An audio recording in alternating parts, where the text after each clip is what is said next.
할렐루야. 이삭이라고 하는 사람이 아브라함의 아들이죠.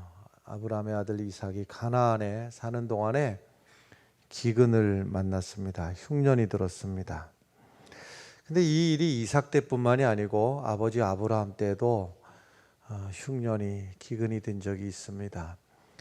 우리 믿음의 사람들도 예수 믿어도 어려움 당할 수 있고 하나님의 자녀도 이 세상을 사는 동안에 고난의 시간을 만날 수가 있다 하는 말입니다. 아버지 아브라함 때에 기근이 들었을 때에 하나님께서 약속하신 땅, 하나님께서 예비하신 땅, 이곳에 머무르면 좋겠으나 그것은 믿음의 고백으로는 간절하나 당장 먹고 살 문제, 육신의 문제 의하면 좋나 하다가 저 애굽 쪽으로 이제 내려가게 됩니다. 그런 일이 아버지 때도 있었어요. 아브라함 때에도.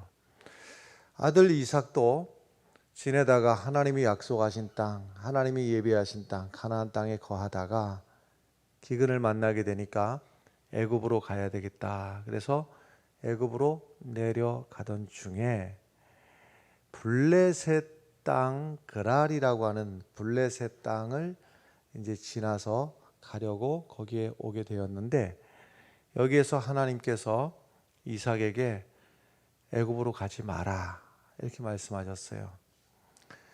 자, 우리도 신앙생활 하다 보면 이쯤에 있을 때가 종종 있습니다. 무슨 말인가 하면 내가 살아도 주를 위해서 살고 죽어도 주를 위해서 살고 내가 죽더라도 말씀에 순종하며 살아야 되겠다. 내가 전적으로 하나님만 바라보고 살아야 되겠다. 이렇게 신앙생활을 하면은 참 좋지요.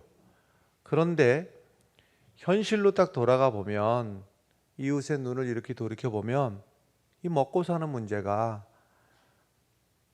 다른 사람들은 돈도 잘 번대는데 돈 잘 벌어가지고 또 집도 넓혀서 사갔대는데 남들은 나보다 더 여유 있게 사는 것 같은데 하는 생각이 들기 마련이에요.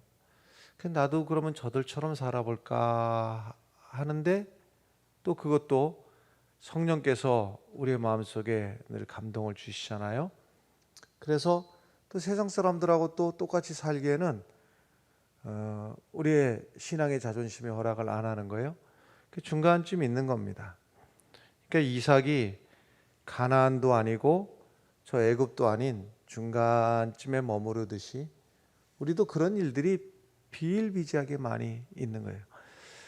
근데 참 놀라운 것이요, 이쯤 되면 하나님이 에이 내 실망인데 하고 하나님께서 외면을 하시느냐, 그게 아니더라 이 말이에요. 그쯤에 있는데도 이 그랄이라고 하는 지역에서 이삭이 큰 어려움을 겪을 뻔했어요. 다름 아니라 이 사람들한테 거짓말을 했어요.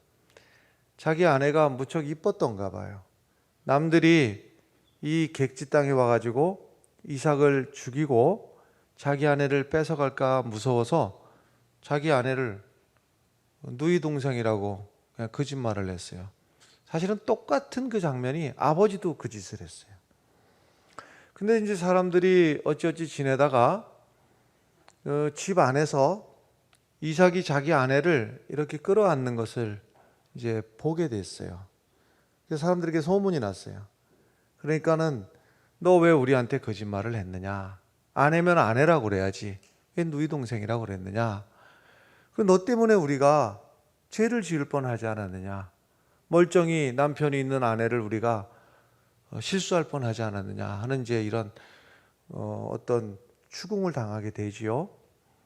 그러던 와중에서도 하나님께서 그 이삭과 그 집안을 더 이상 어려움 당하지 않도록 하나님이 잘 지켜주셨고, 또 뿐만 아니라 성경의 기록에 보니까 그 해에 하나님께서 소득의 100배를 거두게 하셨다, 이런 말씀이 있는 것을 보니, 물론 우리가 믿음 신앙적으로다가도 하나님 앞에 전심으로 주를 의지하고 살아야 또 되겠고 그래야 되겠으나 또 우리가 아이고 이 중간쯤에 말이죠, 이래도 되나 싶은 거기에 있을 때에도 하나님은 우리를 버리지 아니하시고 우리를 잊지도 아니하시고 여전히 하나님의 사랑으로 지켜주시고 인도해 주신다는 사실을 믿으시길 바랍니다.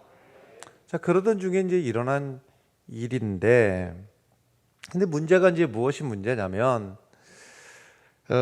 하나님께서 이 이삭과 함께 하시는 증거가 계속 드러나는 게 이제 이웃들에게 시샘이 되는데, 이삭이 우물만 파면 물이 막 펑펑 쏟아져 나오는 겁니다.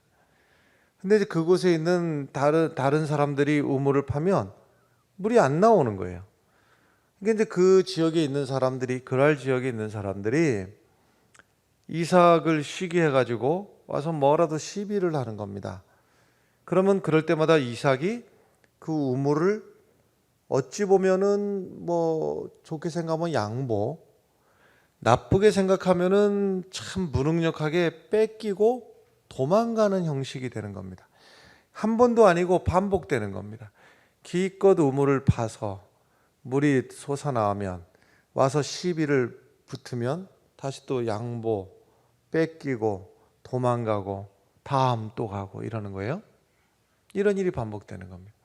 요즘식으로 하자면은 구약의 우물이 뭔지 우리가 개념이 잘 없잖아요. 집에 들어가면 수도꼭지만 틀면은 물이 펄펄 나는데 우물이 뭔 소용이냐 이랬습니다만은 구약의 우물은 생명 그 자체죠. 아마 우리에게 이쯤 비유가 적당하지 않을까. 뭐 중소기업 또는 공장 이런 거를 이삭이 시작을 했는데, 이 집은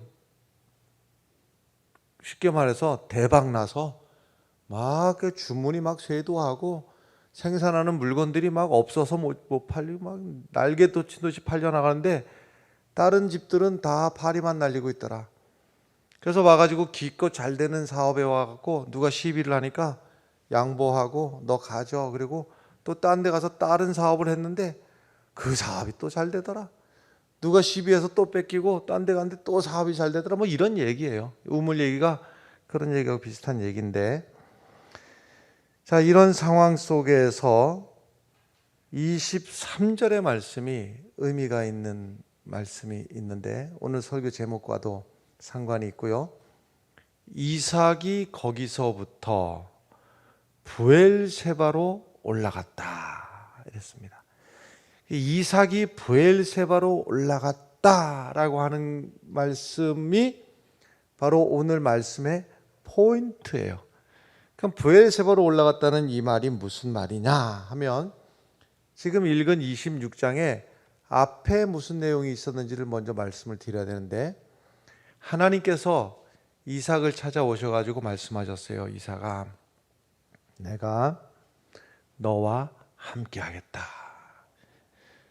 이 말씀을 이삭에게 하나님이 직접 말씀을 해 주신 거예요.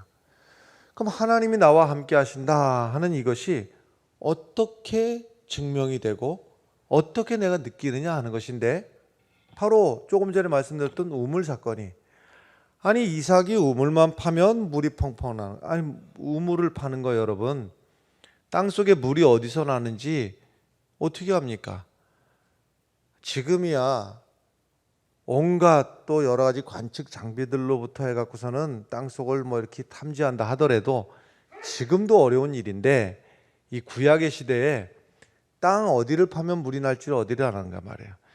기껏 팠는데 물이 안 나면 그것은 손해보는 일이고 헛수고하는 일인데, 근데 이삭이 우물만 파면 물이 나는 거예요. 딴 사람은 우물을 파도 물이 안 나는데 이삭만 물이 나는 거예요. 이 사건을 통해서 물이 난 거 또 뺏기고, 다시 파보면 물이 또 나고, 또 뺏기고, 또 파면 또 나고, 이 반복되는 과정을 통해서 하나님이 나와 함께 하신다 하는 것을 이삭이 느껴가는 겁니다. 자, 그런데요, 이제 재밌는 게 이겁니다. 본래 이삭이 있어야 될 자리는 죽으나 사나 이 가나안 땅, 하나님께서 주신 약속의 땅에 있어야 되는데, 여기서 무슨 문제가 생겼다고 그랬어요? 기근이 들어서 먹고 사는 문제 때문에 할 수 없이 저 애굽까지 가려고 가던 중에, 애굽까지는 미처 못 갔고 하나님이 가지 말라고 그랬고, 중간에 그랄이라고 하는 지역에서 있었던 일이 하나님의 은혜로 우물을 팠는데 또 뺏기고, 그럼 이제 옆으로 옮겨갈 거 아닙니까? 근데 또 와서 시비하니까 또 뺏기고 옆으로 또 옮겨가잖아요. 근데 옮겨가는 그 방향이 결국은 어느 쪽으로 가까워지는가 하면 가나안 땅을 향해서 조금씩 가까워지는 거예요. 그러니까 무슨 말씀이냐면, 하나님이 내가 너와 함께 하겠다 하는 이 약속의 말씀이 겉으로 드러나는 것은 우물을 파면 물이 펑펑 나왔다라는 것인데, 제 선배 목사님 중에서 자기가 왜 목사가 되었는가, 이것을 얘기할 기회가 있을 때마다 표현을 이렇게 하시는 분이 있었어요. 하나님의 발에 채여서 내가 목사가 됐어.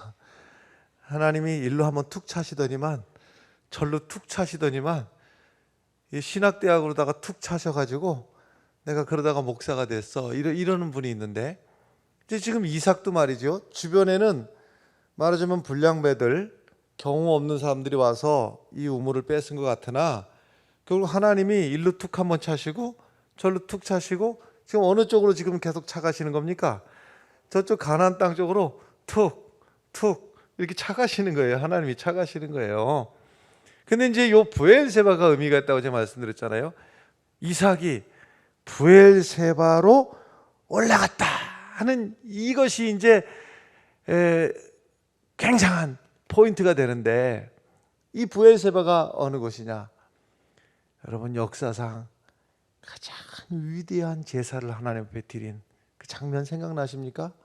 아브라함이 세상에 자기 아들, 그 아들을 제물로 바치려는데 좌우고 우면하지 않고, 하나님의 뜻이라면 내 백세에 낳은 하나밖에 없는 이 아들, 내가 대신 죽어도 시원찮을 이 아들을 위해서라면 못할 게 없는 내 소망이요, 내 마지막 생명보다 더 소중한 내 아들이라도 하나님의 바치라면 바치겠습니다.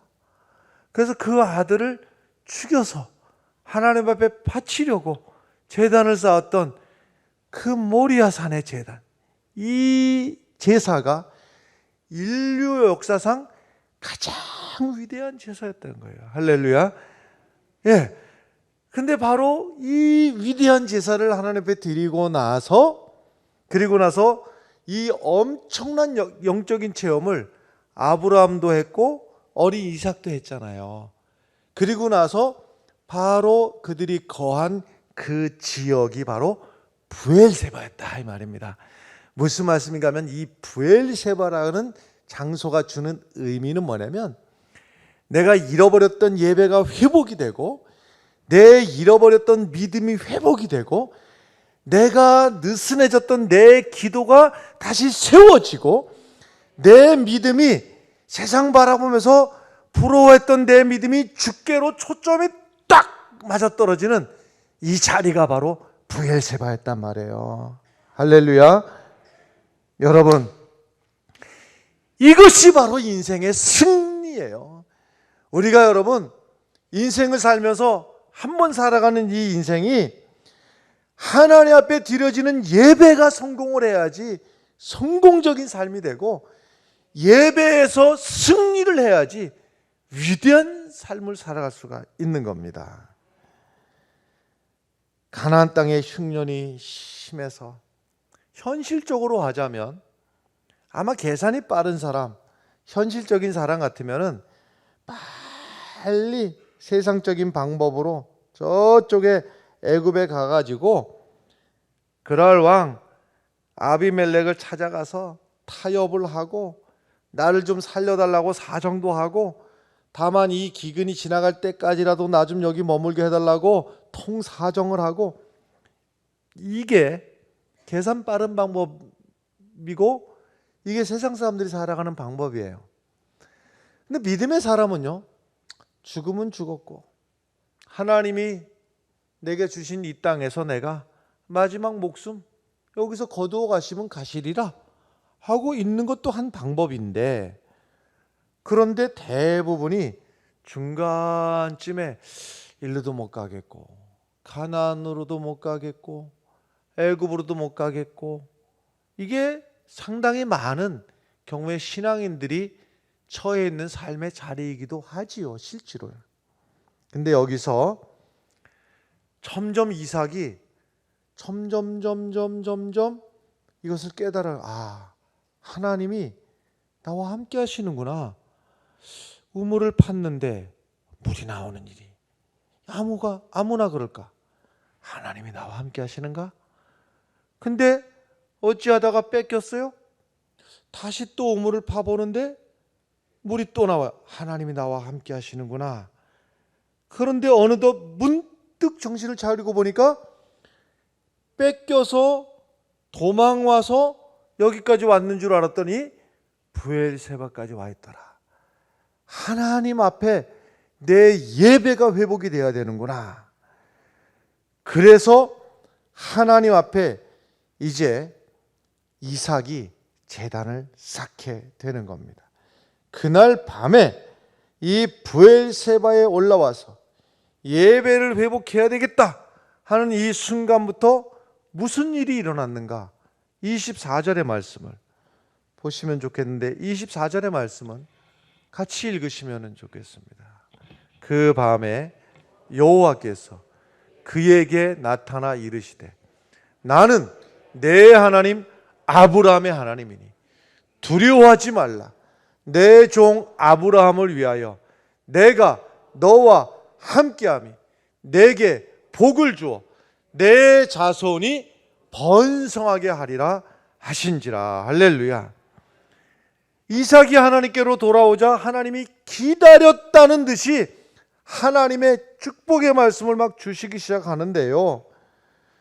여러분, 우리가 어찌하다 보면 이래야 되나 저래야 되나, 신앙으로 살자니 좀 이런 손해를 봐야 될 것 같고 이런 희생을 치러야 될 것 같고, 그것을 다 집어 던지고 우리가 세상 사람들하고 똑같이 살자니 그것도 신앙의 양심이 편안치가 않고, 이럴까 저럴까 갈등이 생기는 순간이 생긴다면 이 시간에 딱 정해드리겠습니다. 하나님께로 향하십시오. 예배 자리로 향하시기 바랍니다. 그 자리에 하나님이 예비하신 축복이 있고 하나님이 기다렸다는 듯이 폭포수와 같이 주시는 하나님의 축복의 약속이 우리의 삶의 현실이 될 것입니다. 교회로 돌아가라. 예배 자리로 돌아가라. 기도의 줄을 붙들어라. 믿음의 자리에 서라. 하나님 앞에 어떤 손해를 볼지라도 하나님 앞에 예배만큼은 양보하지 않아야 되겠다 하는 겁니다. 하나님이 주신 말씀 뭐였습니까? 두려워하지 말라라는 거예요. 두려워하지 말라. 이삭 주위에 우물도 뺏기고 아내도 뺏길 뻔했고, 이 두려운 상황 속에서 두려워하지 말라. 언제 이 말씀을 주시는 거예요? 예배 자리에 섰을 때 하나님께서 걱정하지 마라. 내가 너와 함께함이라. 놀라지 말라. 나는 내 하나님이 됨이니라. 하나님께서는 우리가 무슨 일을 만나든지 그 일보다 하나님이 더 크신 하나님이신 것을 믿으시길 바랍니다. 우리가 무슨 기가 막힌 일을 만나고 우리가 아무리 엄청난 일을 만나도 하나님은 그 엄청난 것의 엄청난 일보다 더 크신 하나님이신 것을 믿으시길 바랍니다. 내가 생각할 때 큰 문제이지 하나님께서 보실 때는 문제도 아닌 것이에요. 그 하나님이 나와 함께 하신다고 약속을 하는 거예요. 언제?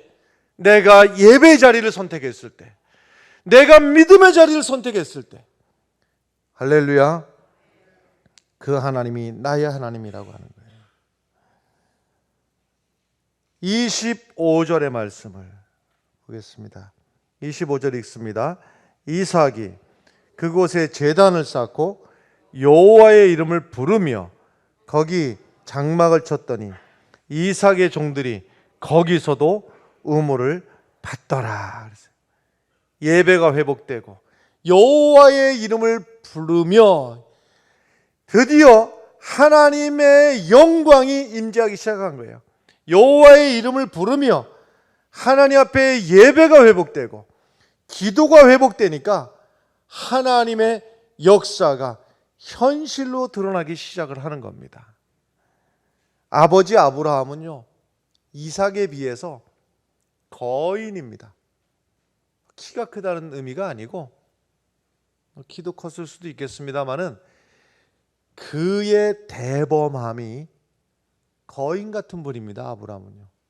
하나님이 어느 날 너는 내가 내게 지시하는 땅으로 가라, 그 한마디에요, 결단력이요, 하나님 말씀 붙들고 내가 이제까지 일평생 살았던 삶의 자리를 박차고 일어나서 아브라함이 갈 바를 알지 못하고 순종하고 나갔더라 이랬거든요. 얼마나 대범한 사람입니까? 쉽습니까, 여러분? 여러분에게 하나님의 이 말씀이 아브라함처럼 임했다고 하면, 너는 내가 지시하는 땅으로 가라 그러면 그날 뻘떡 일어나 가지고서는 그 결단할 수 있겠어요? 아브라함은 그게 되는 사람이에요. 어마어마한 사람이죠. 하나님이 100세에 낳은 그 아들을 내 제단에 바쳐, 그거를 하나님, 내 100세에 낳은 아들, 나는 도무지 하나님이 이해도 안 되고 이 아들 죽으면은 나는 차라리 내 생명 없는 게 더 낫지만, 나는 이해 못하지만 하나님께서는 다시 살리시든지, 하나님께서는 내 걱정보다 더 위대하신 계획이 있는 것을 나는 이해를 못하겠으나 하나님은 하실 줄로 믿습니다 하고 그 아들을 주의 제단에 실제로 칼을 꺼내서 죽여서 바치려고 실행을 했던 사람이에요. 대단하지 않습니까? 이 결단력은, 아브라함은 흉내내기도 어려운 거인입니다. 엄청난 사람입니다. 그러니 믿음의 조상이죠. 그 중간에 있는 이 이삭은 좀 표현으로 하자면 사람이 시시합니다. 기껏 기업 하나 이뤄가지고 장사 될라 하니까는 뺏겨버리고, 누구 와서 뭐라고 몇 마디 한다고 또 도망가고, 사람이 시시해도 어떻게 이렇게 시시한 사람이 있을까? 근데 그 다음 때 가서는요, 아들 둘을 낳잖아요. 야곱하고 에서하고, 야곱. 에서 같은 경우, 에서는요 사나이입니다. 일단 우리식으로 하자면은요, 얘기하다가 자기 주장을 하려면 일단 주먹부터 나가는 스타일이죠. 일단 몸이 막 사나이, 사냥을 해서 막 들짐승을 잡고. 그에 비해서 또 야곱은 어떻습니까? 야곱은 머리가 딴 사람 한 가지 생각할 때 한 20가지쯤 생각했다가 갔다가 오는 사람입니다. 벌써 다다다다다 계산해버리고요. 그리고 자기 이익을 위해서라면요, 수단과 방법을 가리지 않는 그 끈질김. 절대, 야곱 같은 사람은 누가 와서 우물 뺏으려면 절대 안 뺏기죠. 수단과 방법을 안 가리고 온갖 방법을 다 동원할 겁니다. 야곱 같은 경우에 그 끈질김이. 근데 중간에 낀 이 이삭이, 이 사람이 이게 희한한 사람인데, 도대체가, 여러분 성경을 읽으면서 이삭의 인간적인 매력을 발견해 본 게 있습니까? 이런 사람 남편으로 모시고 살만하겠습니까? 기껏 사업을 이룰만 하면 뺏겨버리고, 될만 하면 도망가고, 이런 사람 믿고 의지할 만 하겠어요? 그럼 보통 그런 말 많이 하지요. 똑부, 똑개, 그런, 무슨 말 모르세요? 똑똑한 사람이 부지런한 경우에는 똑부, 똑똑한 사람이 게으르면 똑개. 진짜 못 들어봤어요? 멍청한 사람이 부지런하면 뭐게? 그게 멍부. 멍청한 사람이 부지런하면 이거는 최악입니다. 멍청한 사람은 가만히 있어야 됩니다. 멍청한 사람이 아침부터 저녁까 부지런하게 돌아다니면서 뭔가를 하면, 뭔가 일을 희한하게 해놔가지고 일만 만들어. 멍청한 사람은 부지런하면 안 되는 거예요. 멍청한 사람은 가만히 계셔야 됩니다. 멍청한 사람이 게으르면 멍게. 그런데 우리 사람의 매력으로 볼 때는 이 넷 중에서는 뭐가 제일 매력적인 것 같아요? 똑부가 똑똑한 데다가 사람이 똑똑한데 부지런하게까지 하대. 얼마나 매력적이에요. 똑똑한 데다가 부지런하게까지 하대. 남편감보다 최고일지 몰라요. 그런데요, 여러분, 이거는 제가 하는 말이 아니에요. 이 성경에 비추어서 이 똑똑하고 부지런한 똑부를 바라보는 하나님의 시각은 뭐냐면, 너 잘났다. 네 힘으로 살아라. 내가 너의 삶에 개입할 여지가 없다. 네 힘으로 살아라. 여기에 대표적인 경우가 야곱의 젊은 날입니다. 야곱이 이렇게 살아왔기 때문에 고생한 거예요. 야곱은 똑똑한 데다가 부지런한 사람이에요. 그러니까 하나님이 젊은 날에 하나님의 역사가 개입을 하지 못해요. 고생만 하는 거예요. 그런데 거기에 비해서 이삭은 어디쯤 해당이 되는 사람일까? 네 가지 중에 하나님이 이삭을 바라보면서 똑똑한데 부지런한 똑부를 보면서는 잘났다. 네 힘으로 알아서 해라. 하나님이 이러신다면 이삭을 바라보는 하나님의 마음은 야야 큰일 났다. 내가 널 안 도와주면 너 큰일 나겠다. 하나님이 도와주셔야만 되는 사람이 이삭 같은 사람이에요. 여러분, 우리가 내가 잘나서 내 힘으로 살아가는 똑똑한 사람보다 나는 부족하지만 하나님의 은혜를 입고 살아가는 이삭과 같은 사람이 복된 사람이라고 하는 사실을 믿으시기 바래요. 이삭과 같은 축복이 임하기를 바래요. 잘난 것도 없는데 대단한 능력도 없는데 뭘 하기만 하면 이 사람이 잘 된단 말이야. 왜? 하나님이 도와주셔서. 26절 말씀 읽겠습니다. 26절을 읽어요. 시작. 그 친구 군대 장관 비골과 더불어 그랄에서부터 이삭에게로 온지라. 아멘. 여기서 이 말이 얼마나 어마어마한 말인지가 느낌이 잘 안 오실 거예요. 어마어마한 말입니다.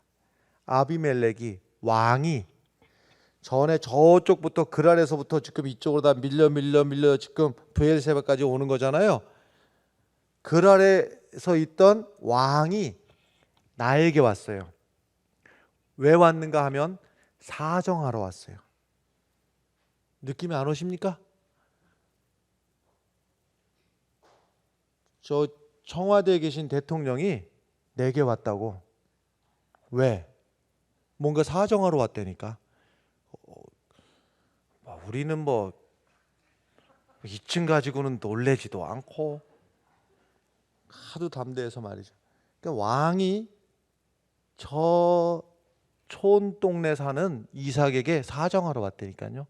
무슨 사정을 하러 왔는가 하면 그 내용인즉슨 이제 뒤에 나오지만 나도 당신을 경우 없이 대하지 않을 테니까 당신도 우리를 공격하거나 괴롭히지 마십시오 하는 이 부탁을 하러 온 거예요.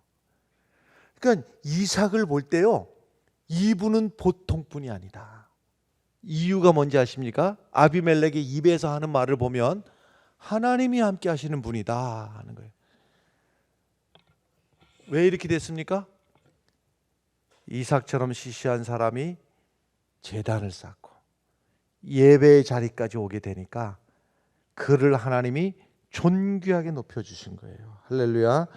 28절 말씀 읽겠습니다. 28절을 함께 읽습니다. 그들이 이르되 여호와께서 너와 함께 계심을 우리가 분명히 보았으므로 우리의 사이 곧 우리와 너 사이에 맹세하여 너와 계약을 맺으리라 말하노라. 이 계약이 뭐예요? 저도 예의 바르게 할 테니까 우리 사이좋게 지냅시다 하는 그런 거예요. 그 이유가 29절에 나오는데 29절 말씀 계속 읽겠습니다. 너는 우리를 해하지 말라. 이는 우리가 너를 범하지 아니하고 선한 일만 내게 행하여 내가 평안히 가게 하였음이니라. 이제 너는 여호와께 복을 받은 자니라. 그러니까 아비멜렉이 이삭에게 대해서 하는 말이, 내가 가만히 보니까 당신은 말이야 하나님에게 복을 받은 사람이구만 하는 거예요. 할렐루야. 아비멜렉이 보면서 당신은 하나님께 복을 받은 사람이야. 하나님을 모르는 아비멜렉이 이삭을 바라보는 시각이, 이 사람은 하나님께서 주신 복을 받은 사람이구나. 여러분, 찬송가 425장 우리가 자주 하는 찬송입니다만 4절에 보면 이렇습니다. 주님의 뜻을 이루소서 온전히 나를 주장하사. 그 다음에가 뭐예요? 주님과 함께 동행함을. 그 다음은 만민이 알게 하옵소서. 하나님이 나와 함께 하시는 것을 사람들이 알게 된다 이 말이에요. 아비멜렉이 보니까 이 사람은 하나님이 함께 하시는 사람이구나. 할렐루야. 언제? 하나님 앞에 예배의 자리에 서게 되니까 그런 거예요. 여러분, 우리가 별의별 얘기들을, 사실은 결론적으로 먼저 말씀드리면 말도 안 되는 얘기들을 하시는 걸 그냥 제가 듣고 말고 그랬었는데, 이 시간은 분명히 사랑하기 때문에 알려드려야 되겠어요. 왜 예배 안 나오십니까? 코로나 때문에 안 나갑니다. 말 자체가 안 되는 말입니다. 말 자체가 안 되는 말이에요. 코로나 때문에 안 드리던 예배도 더 드려야 되고, 코로나 때문에 하나님 앞에 기도를 해도 더 해야 되고,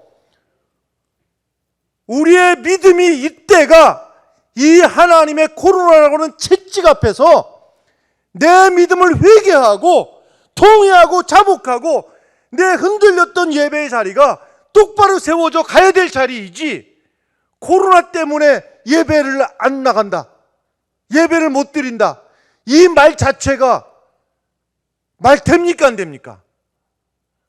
말도 안 되는 소리입니다. 다른 어떤 얘기를, 사업이 바빠서, 사업이 어려워서 예배를 못 드립니다. 말도 안 되는 소리입니다. 길게 설명을 못 드립니다만은 말 안 되는 소리입니다. 사업이 바쁘기 때문에 예배해야 되고, 사업이 어렵기 때문에 예배해야 되고, 아멘을 왜 안 하는지는 나는 도무지 몰라요. 여러분, 아프기 때문에 예배해야 됩니다. 건강하기 때문에 예배해야 됩니다. 그때 살 길이 열리는 겁니다. 이때가 하나님 앞에 기를 쓰고 예배해야 될 때이고, 기를 쓰고 하나님 앞에 서야 될 때입니다. 지금 이삭이 쭉 오다가 르호봇이라고 하는 곳에서 브엘세바로 올라갔다 이렇게 표현을 하고 있는데요. 지금 이 지형적으로 보면은 르호봇이 더 높고 브엘세바가 낮은 곳입니다. 근데 표현이 높은 곳에서 낮은 곳으로 가면 올라간다고 그래야 돼요? 내려간다고 그래야 돼요? 내려간다고 그래야 되는데 표현이, 성경의 표현이 브엘세바로 올라갔다 이렇게 표현합니다. 여러분, 지형의 문제가 아니라 예배하는 자리로 가는 것이 올라가는 길이고, 예배에서 멀어지는 길이 내려가는 길이 되는 거예요. 주님의 영광 앞으로 나아가는 길이 올라가는 길이고, 멀어지는 길이 내려가는 길이에요. 교회와 가까워지는 길이 올라가는 길이고, 교회와 멀어지는 길이 내려가는 길이 돼요.